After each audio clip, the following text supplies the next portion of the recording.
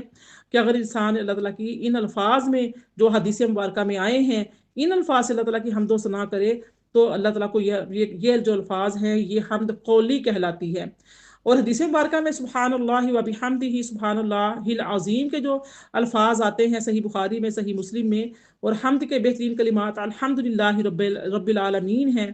پھر حمد فعلی جو ہوتا ہے وہ یہ ہے کہ اخلاص کے ساتھ اللہ کی رضا کے لیے اس کی عبادت کی جائے، یہ فعل ہے۔ اللہ تعالیٰ کی عبادت اخلاص کے ساتھ کی جائے، اس میں ملاوٹ نہ ہو، دکھاوا نہ ہو، ریاکاری نہ ہو۔ اللہ تعالیٰ کی عبادت اللہ تعالیٰ کو اس کے قابل جانتے ہوئے عبادت کی جائے کہ جب جس پروردگار کے ہم عبادت کر رہے ہیں، قرآن کی تلاوت کر رہے ہیں، روزہ رکھ رہے ہیں، عمرہ حج کر رہے ہیں، نماز پنجگانہ ادا کر رہے ہیں، تہجد پڑھ رہے ہیں، اور دیگر نوافل روزے، نوافل عبادت، جو بھی صدقہ خیرات ہے، جو بھی آپ عبادت کر رہے ہیں، وہ خالص اللہ رب العزت کے لیے کی جائے، اللہ کے لیے خاص ہو کر کی جائے۔ تو یہ فعلی عبادت ہے اور اللہ کی رضا حاصل کرنے کے لیے جو کی جاتی ہے. اور حالی عبادت جو ہے، جو حال سے ہوتی ہے، وہ یہ ہے کہ انسان اللہ تعالیٰ کے اخلاق سے متخلق ہو جائے. اللہ کے اخلاق جو ہیں وہ اپنے اندر سمونے کی کوشش کرے، اپنے اندر لانے کی کوشش کرے، اور اللہ کے جو اوصاف ہے ان سے متصف ہو جائے. اور جب اس پر کوئی مصیبت نازل ہو یا کسی بیماری اور تکلیف کا سامنا ہو تو کہے الحمدللہ علی کل حال. ہم ہر حال میں اللہ کی حمد کرتے ہیں، کیونکہ مصیبت اور تکلیف بھی یہ باطنی نعمت ہے، ایسی چھپی ہوئی نعمت ہے. مصائب ہیں، امراض ہیں، گناہوں کا کفارہ ان سے ہو جاتا ہے، لیکن اس سے ظاہراً شکر کا قصد نہ کرے.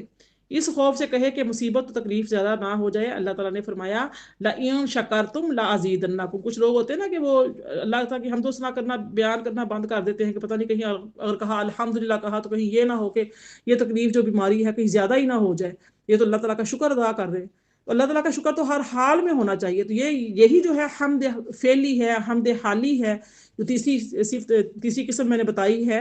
تو یہ حال جب جیسا کیسا بھی ہو، آپ بھوکے ہیں، پیاسے ہیں، آپ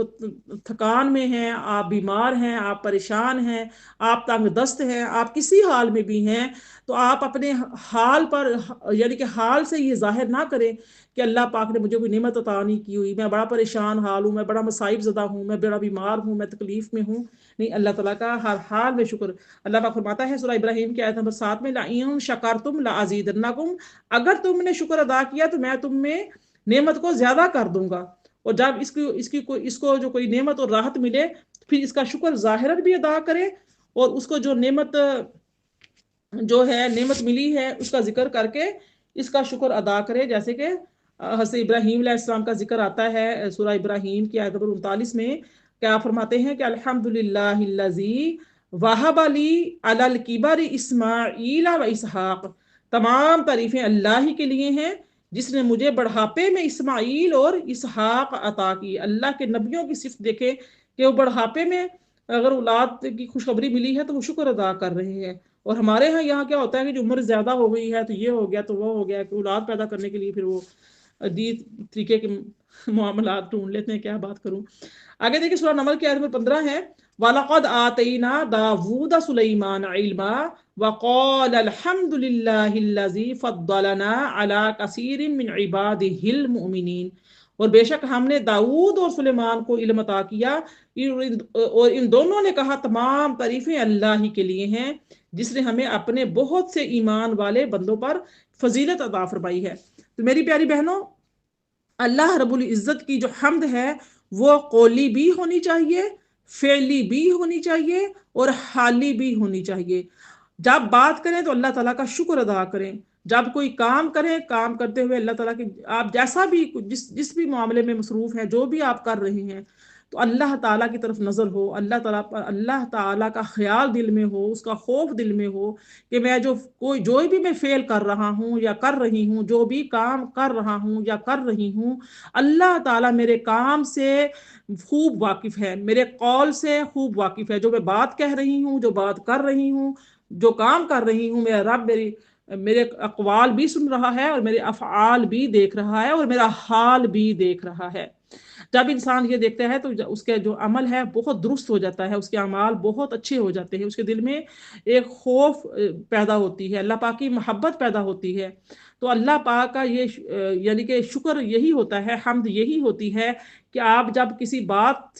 سے بات کرنے لگے تو بات میں سچائی ہو، جب آپ کوئی کام کرنے لگے تو آپ کی اس کام میں بالکل ایمانت داری ہو، اور جو آپ کا جو حال ہے اس حال میں اللہ تعالیٰ کا شکر نظر سرتا پاؤ تک آپ اللہ تعالیٰ کا شکر گزار بندے نظر آئیں. تو اللہ تعالیٰ نے اپنی حمد سے اللہ تعالیٰ جو ہے وہ اپنی حمد سے خوش ہوتا ہے. تو ایک شخص نے نماز میں رکوع اٹھنے کے بعد یہ کلمات پڑھے سامع اللہ لمن حمدہ ربنا ولک الحمد حمدا کثیرا طیبا مبارکا فیہ. تو نبی صلی اللہ علیہ وسلم نے فرمایا میں نے 30 سے زیادہ فرشتوں کو دیکھا کہ وہ ان کلمات کی طرف جھپٹ رہے تھے کہ کون ان کلمات کو پہلے لکھتا ہے. یہ حدیث مبارکہ صحیح بخاری میں ہے. میری پیاری بہنوں، جب ہم رکوع سے اٹھ کر کھڑے ہوتے ہیں، جب ہم کہتے ہیں سامع اللہ لمن حمدہ، تب ربنا ولک الحمد حمدا کثیرا طیبا مبارکا فیہ، یہ 3-4 الفاظ ہیں، یہ بھی یاد کر لیں. اس کی عادت بنائیں تو یہ کریں۔ تو اب دیکھیں 30 سے زائد فرشتے جھپٹ رہے تھے، ہر فرشتہ یہ چاہتا تھا کہ سب سے پہلے میں یہ الفاظ لکھ لوں۔ تو دیکھیں کتنی تحسین حدیث مبارکہ میں نبی کریم صلی اللہ علیہ وسلم نے فرمائی ہے۔ فرمایا وہ حکیم ہے، اللہ پاک نے فرمایا یعنی اس نے دین اور دنیا کے تمام معاملات کی محکم تدبیر کی ہے۔ وَهُوَ الْحَكِيمُ الْخَبِيرُ، وہ بڑی حکمت والا اور بڑی ہی یعنی کہ وہ بڑا ہی خبردار ہے۔ یعنی دین و دنیا کے تمام جو معاملات کے ہیں ان کی جو محکم تدبیر کی ہے اور تمام چیزوں کو حکمت اور مصلحت کے تقاضوں کے موافق بنایا ہے، اور فرمایا وہ خبیر ہے، یعنی وہ تمام ظاہری، باطنی اور کھلی ہوئی اور ڈھکی ہوئی چیزوں کی خبر رکھنے والا ہے۔ میری پیاری بہنوں، اس کے بعد آیت نمبر جو 2 تھی اس پہ فرمایا یعلم ما یلج فی الارض وما یخرج منها وما ینزل من السماء وما یعرج فیها وهو الرحیم الغفور۔ سبحان اللہ، فرمایا وہ ان سب چیزوں کو جانتا ہے جو زمین میں داخل ہوتی ہیں اور جو اس میں سے باہر نکلتی ہیں اور جو آسمان سے اترتی ہیں اور جو اس میں چڑھتی ہیں، اور وہ بہت رحم فرمانے والا، بڑا بخشنے والا ہے۔ سبحان اللہ۔ میری پیاری بہنوں، اس لفظ میں جو لفظ آیا ہے یالیجو، اس میں فرمایا کہ یہ لفظ جو ہے یہ ولوج، واو لام واو جب اس کا مادہ ہے، اس کا معنی ہوتا ہے تنگ جگہ، تنگ جگہ میں داخل ہونا۔ تو اس سے جو پہلی آیت تھی اس پہ کہ آخر میں فرمایا تھا کہ وہ خبیر ہے، یعنی ہر ظاہر اور باطن کی خبر رکھنے والا ہے۔ وہ جانتا ہے کہ زمین میں کیا چیزیں داخل کی جاتی ہیں اور کیا چیزیں زمین سے نکلتی ہیں۔ زمین میں بیج داخل کیے جاتے ہیں، پھر زمین سے کونپلیں پھوٹ کر نکلتی ہیں، بارش کے قطرات زمین میں داخل ہوتے ہیں، پھر وہ چشموں سے اور آبشاروں کی صورت میں زمین سے نکل آتے ہیں۔ خزانے اور دفینے، جتنی بھی زمین میں چیزیں دفن ہیں، دفینے جو ہیں اور جو حشرات الارض ہیں، وہ زمین سے نکلتے ہیں، زمین میں مردوں کو دفن کیا جاتا ہے اور وہ آخرت میں زمین سے نکل آئیں گے۔ اسی طرح انسان کی کھال کی زمین میں جو کچھ داخل ہوتا ہے وہ اس کو بھی جانتا ہے، یعنی کہ جو ہم چیزیں کھاتے ہیں پیتے ہیں، ہمارے اندر جو سسٹم ہے، انٹرنل سسٹم ہے، جس طریقے سے ہمارے اندر جو ہم خوراک لیتے ہیں، کھانا کھاتے ہیں یا پیتے ہیں، جو بھی انٹیک کرتے ہیں، وہ جو ہمارے کھال کی جسم کی جو کھال ہے اس میں جو نکلتا ہے وہ بھی یعنی کہ ہر طرح کا ہمیں نظر آتا ہے۔ جو یعنی کہ اس میں وہ جانتا ہے کہ جو فاسد اور صالح غذا ہے اور حلال اور حرام کھانا ہے جس کو وہ کھاتا ہے، وہ سب اس کے علم میں ہے۔ اسی طرح اس کی کھال سے جو کچھ نکلتا ہے اس کو بھی انسان جو ہے وہ جانتا ہے، اور وہ ان چیزوں کو بھی جانتا ہے جو آسمان سے نازل ہوتی ہیں اور جو آسمان میں چڑھتی ہیں، جیسے کہ فرشتے ہیں، آسمانی کتابیں ہیں، تقدیریں ہیں، بندوں کے رزق اور برکتیں، بارشیں، برف ہیں، اولے ہیں، شبنم، بجلیاں آسمان سے نازل ہوتی ہیں۔ اس طرح دلوں پر روحانی فیض و برکات اور الہامات ربانیہ نازل کیے ہوتے ہیں، اور فرشتے، پاک روحیں، دعائیں اور بندوں کے نیک اعمال اور بخارات اور دھوئیں وغیرہ جو ہیں وہ زمین کے اوپر چڑھتے ہیں۔ تو اللہ تعالیٰ سب جانتا ہے، اور اللہ تعالیٰ نے کچھ چیزوں کا علم انسان کو بھی دیا ہے۔ مومنین جو متقین ہوتے ہیں، صالحین ہوتے ہیں، جو قرآن پاک پر تدبر کرتے ہیں، غور و فکر کرتے ہیں، ہر وقت اللہ پاک کا شکر بجا لاتے ہیں، تو وہ جو کائنات پر غور و فکر کرتے ہیں تو پھر کیا ہوتا ہے کہ اللہ تعالیٰ کی ذات ان سے کے سامنے بھی کھول دیتی ہے۔ جیسا کہ ہمیں حدیث مبارکہ میں ملتا ہے کہ فرشتے نازل ہوتے ہیں، اترتے ہیں صبح فجر کی نماز سے لے کر عصر کی نماز تک ہمارے ساتھ رہتے ہیں، پھر جا کر اوپر گواہی دیتے ہیں کہ اب اللہ تعالیٰ پوچھتا ہے کہ میرے بندوں کو کس حال میں چھوڑ کر آئے ہو، تو وہ گواہی دیتے ہیں اللہ پاک جب ہم گئے تھے تو تیرا بندہ عبادت کر رہا تھا، یعنی کہ فجر کی نماز ادا کر رہا تھا، ذکر اذکار کر رہا تھا، پھر جب عصر کی نماز کے لیے ہم واپس آ رہے تھے تو کیا تھا، تیرا بندہ نماز میں تھا، تیری عبادت میں تھا، تیرے ذکر میں تھا، تیری حمد کر رہا تھا، وہ جا کر گواہی دیتے ہیں۔ تو فرشتوں کا اترنا چڑھنا انسان اور دیکھتا نہیں ہے، جانتا تو ہے ایز اے مسلم، اگر وہ مومن ہے، صالح ہے، اگر وہ اعمال صالح بجا لاتا ہے، نمازوں کی پابندی کرتا ہے، غور و فکر کرتا ہے، تو وہ یہ چیزیں جانتا ہے کہ اللہ تعالیٰ کی ذات نے کہ فرشتے جو ہیں وہ آسمان سے اترتے ہیں، پھر ایسے بارشوں کا برسنا دیکھتا ہے، رزق دیکھتا ہے، بجلیاں کڑکتی ہوئی دیکھتا ہے، آسمان سے بادلوں کا آنا جانا دیکھتا ہے، تو سب انسان کچھ چیزیں جانتا ہے، انسان اتنا بے خبر نہیں ہے۔ پھر آیت نمبر 3 میں فرمایا وَقَالَ الَّذِينَ كَفَرُوا لَا تَأْتِينَا السَّاعَةُ قل بلا وربی لتأتینکم عالم الغیب لا يعزب عنه مثقال ذرة في السماوات ولا في الأرض ولا أصغر من ذلك ولا أكبر إلا في كتاب مبين۔ اور کافر لوگ کہتے ہیں کہ ہم پر قیامت نہیں آئے گی۔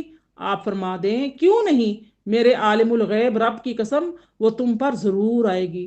اس نے نہ آسمانوں میں ذرہ بھر کوئی چیز غائب ہو سکتی ہے اور نہ زمین میں، اور نہ ہی اس سے کوئی چھوٹی چیز ہے اور نہ بڑی، مگر روشن کتاب یعنی لوح محفوظ میں لکھی ہوئی ہے۔ سبحان اللہ، بے شک ایسا ہی ہے۔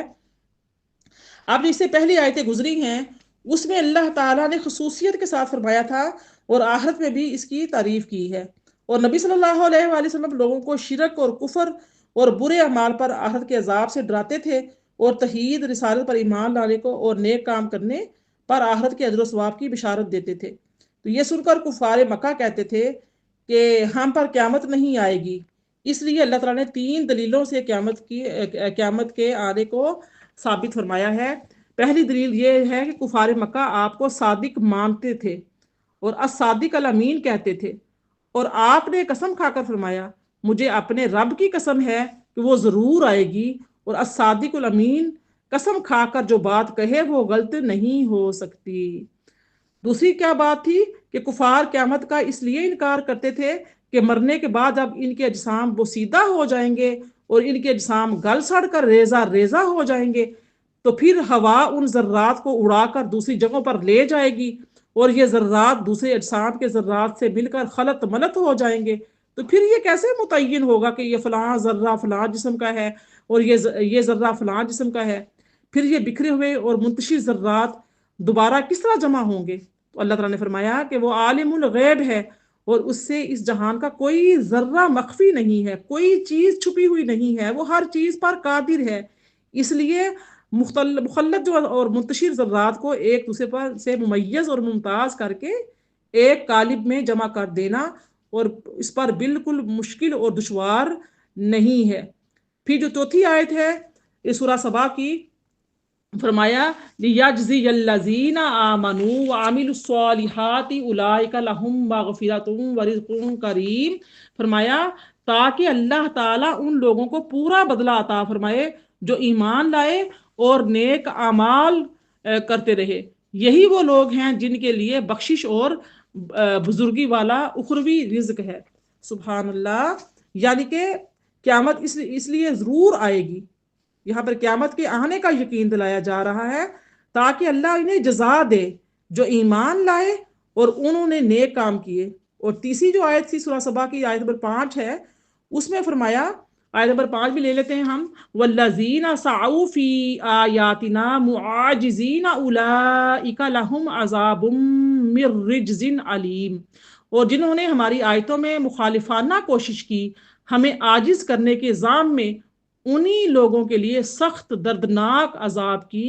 سزا ہے۔ استغفر اللہ، یعنی کہ جن لوگوں نے ہماری آیتوں پر غالب آنے کی کوشش کی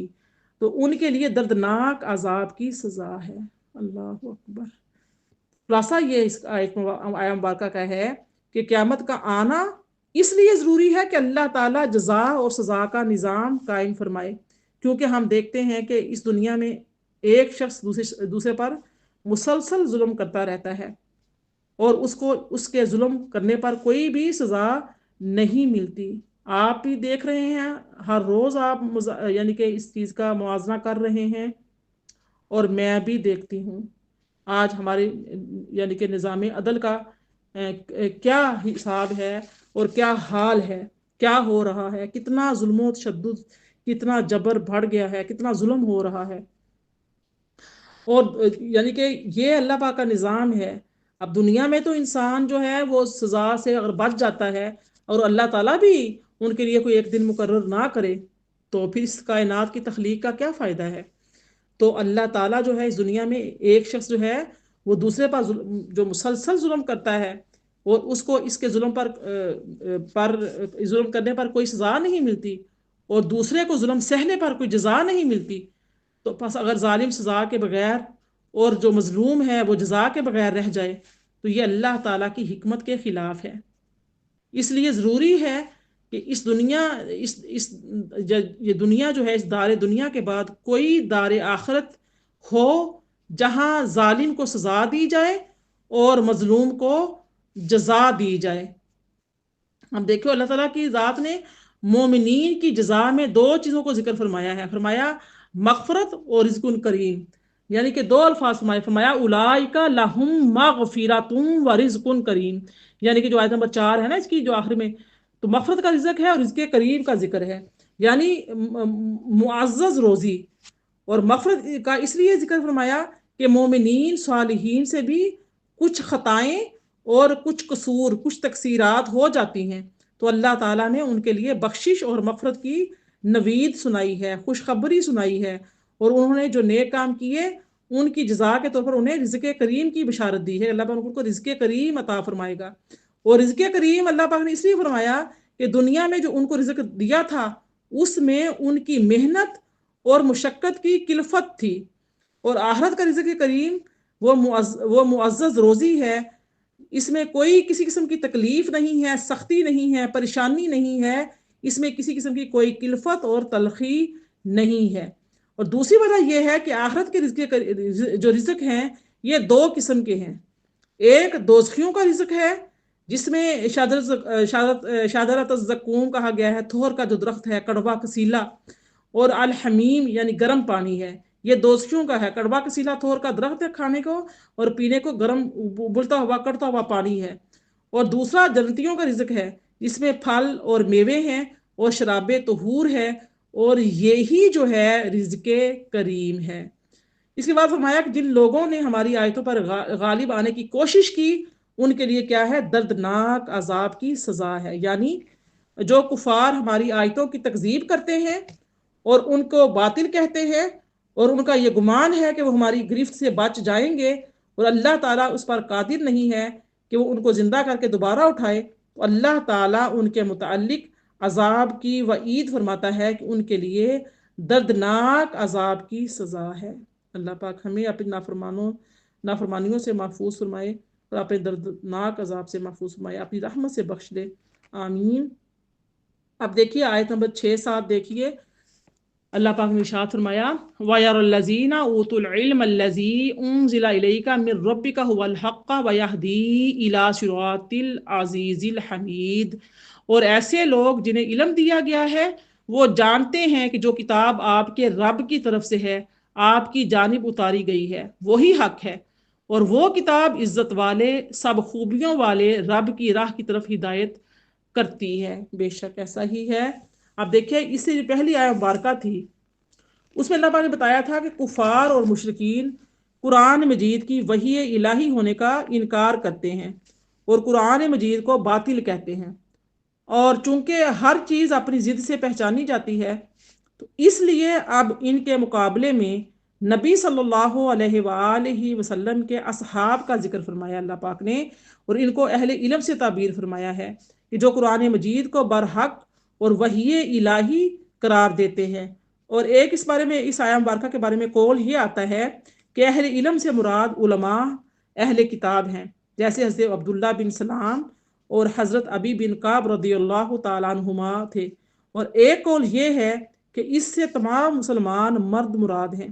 اور بعض مفسرین نے کہا ہے کہ اس سے علماء اہل کتاب کو مراد لینا صحیح نہیں ہے کیونکہ یہ مکی سورہ ہے اور وہ مدینہ میں مسلمان ہوئے تھے، اور بعض مفسرین نے کہا ہے کہ اس آیت میں اوت العلم یعنی اہل علم کا لفظ ہے اور وہ عام ہے، اس لیے اولا یہ ہے کہ اس سے امت کے تمام اہل علم مراد لیے جائیں۔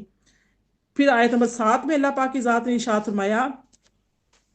ساتھ میں فرمایا افترا علی اللہ کاذبا ام بہ جنہ بل الذین لا یؤمنون بالآخرۃ فی العذاب والضلال البعید،